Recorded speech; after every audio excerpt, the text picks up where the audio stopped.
Good morning from Coffee Moments from Mike and Jayeglenda. Live. Live breaking news. I have no idea what the news is today. We'll see what we come up with or what we have to say. But I do have to tell you something. Okay, so remember the end of last fall, we had the birds were getting in our fireplace. And then we had it cleaned with the birds, right? So we had it all cleaned out and stuff like that. Well, we were going to get a cap on it, but then the snow came and it wasn't safe for anybody to be up working on the roof. So we weren't able to get anybody there then. Well, they called and they're going to come out and they're going to measure to get a new cap on the roof to keep the birds out. So anyhow, so I wanted to tell you that they're going to be here. So if you could be there, because I'm a little nervous with people up on the roof, even though they're going to have that, what's that thing called, cherry picker? Yeah.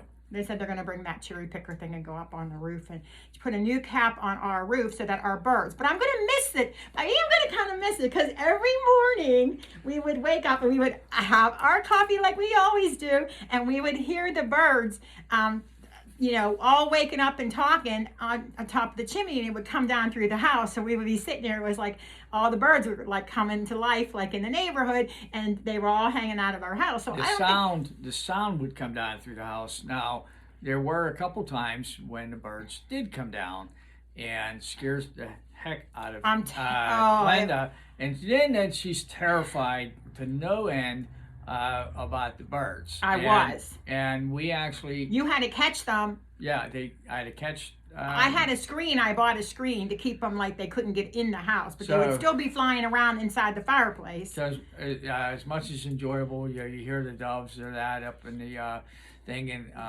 if that would be fine if that was just all they did, but you had to do is always worry about them coming down and getting actually into the house. My sister, when she watched the Birds movie back in the day, that was an old movie. It was a really popular movie, but it was like, I don't know, kind of scary movie. Mm-hmm. And there was she was in this corridor and all these birds came down and got her, and she hated it. I talked before about my dad having racing pigeons growing up, and so he went away the one time on vacation, and he told me, go down. My sister Terry wouldn't do it because she's absolutely terrified of birds. So she told me, my dad said, well, you do it. I said, no problem. So I was supposed to take a cup of feed and put it in this feeding trough, and the birds will all go and eat in there. So he told me, just give them I think 2 cups of feed and put it in the feeding trough for them. So anyways, so it was in a bucket, and he had a metal lid on the feed actually in there. Well, I took the lid off of it and I put the feed down, but when I went to put the lid on, all the birds were still in the bucket, and I didn't want to put the lid on top of the birds, so I couldn't get them out of the bucket. So I'm trying to get these birds, and they're flying all over the place. It reminded me of that movie, and I'm like, oh my God. So I didn't know what to do. I'm like, the birds are flying all over the place, and my dad's gonna kill me when he gets home, because these are his racing pigeons. That would be like a racing horse, and they're on a special diet. And I'm like, he's going to come home and he's going to have all these really fat racing pigeons, and he's going to be furious because he has them on a strict diet. So I didn't know what to do. So I'm like, oh my God. So I run across the street to get my neighbor. And I said, my dad's racing pigeons are all in the feed, and they won't get out, and they won't quit eating, and my dad's going to have a fit when he gets home that all his birds are fat. And so he came over, and he gradually, I don't know how he did it, but he was picking them up and throwing them out like that, and I was holding the lid and gradually getting the lid shut. So he finally got them all out of there, and I was able to shut the lid. So my dad calls later and said, how's everything going? I said, not so good. Your racing pigeons are going to lose every race for the next 6 months because they're all too fat because they wouldn't get out of the feed bucket. And he said, oh, it's okay. You probably just weren't feeding them enough. I said, I was feeding them what you told me to feed them. Yeah. He didn't seem to be so worried about it, so thank heavens. Good. I don't know. But anyways, and then that was just crazy, though. That was just crazy. So these guys are going to come, and I guess they're going to, I hope that we still get to hear them up there. Do you think they'll land on the top of the thing and we can still hear them? I'm going to miss that. No, they were probably nesting up there. Because there's no cover on the current chimney, and so they can get down in there, and so that's I am going to miss them though. But I still want you to, I'm going to order that now, by the way, because spring is here. And somebody was telling me that hummingbirds are already coming back. Going to order what? Remember I told you I wanted to get that hummingbird feeder? Like we have the regular bird feeder and it sends pictures to my phone. And I love that. I love to see all the pictures of the birds on my phone, and then I send them to you sometimes. That's something as far as if you want to get in your backyard or that.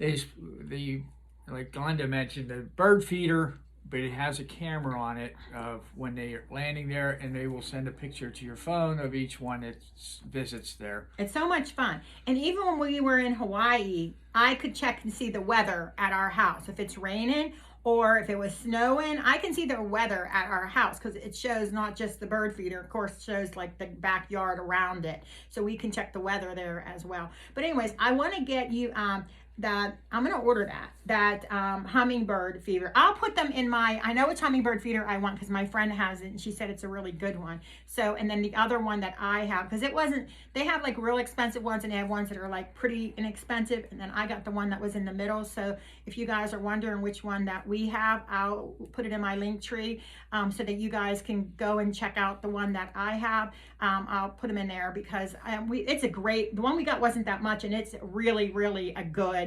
one.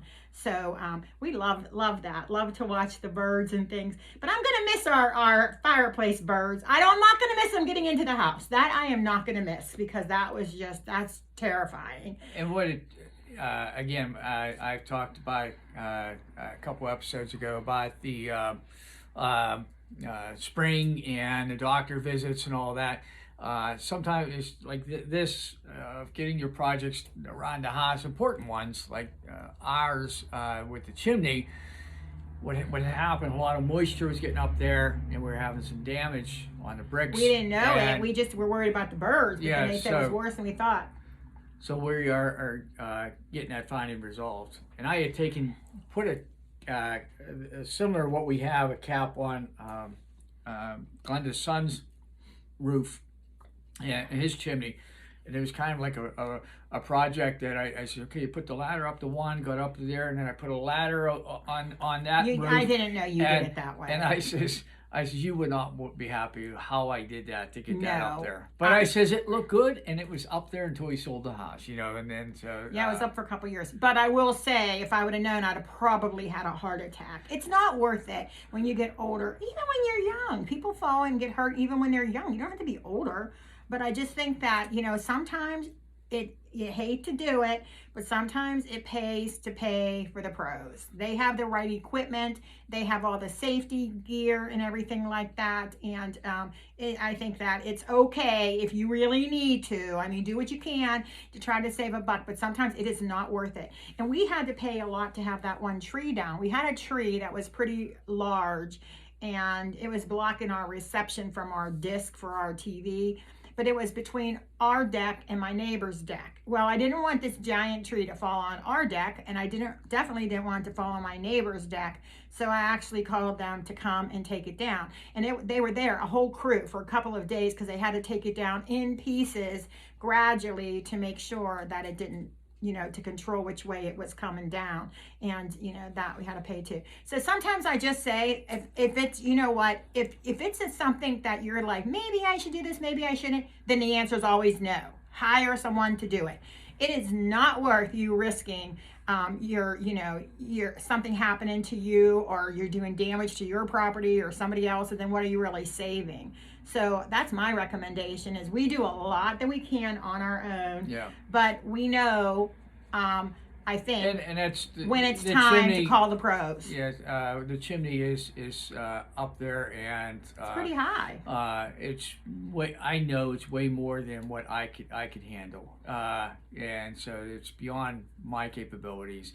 And I try to do is stay. Even my lawn cutting and landscaping, I stay on the ground for the most part. And I tell... Unless you're falling over the hill, getting all messed up with all your scratches. Yeah, well, I was on the ground, though. And, again, I always tell people, my insurance doesn't pay for me to get up in the air. And so, like I said, it's safety first. Yeah, I think that's a big one. So while you're out there tackling your springtime projects, keep safety in mind. Could you imagine if you like something happened and then you're like, your whole spring, like you wait all winter for it to be spring and summer. Like you can't wait for the weather to get nice, to get out and enjoy it. It will be the worst if something happened to you or your loved one. And then here you are all spring, all summer long. There you are, in a cast, sitting there in a chair. Yeah, sitting in a chair with your leg up or your arm up. And this, couldn't help it. I fell on ice. I get this off this coming week. I can't wait. But then I have to wear like a jacket thing. I'm not sure. It's got like a metal brace. Whatever. I'll deal with it as I go. But I finally Again, she's listening to what the doctor says. Yes, I am. He told me next week I can take this off, but then I have to wear the jacket. And I am doing exactly what they say because, I want to heal right so that I can continue on and do as much as I can do later on. So anyway, I think that's about it for today. So have a good one. Thanks for being here with us at Coffee Moments with Mike and Jayeglenda. And we will see you tomorrow. Let's go out with our jingle. Ready? All right. Sip, sip, smile a lot. Coffee moments hit the spot. Have a wonderful day, everyone. Take care. Bye-bye.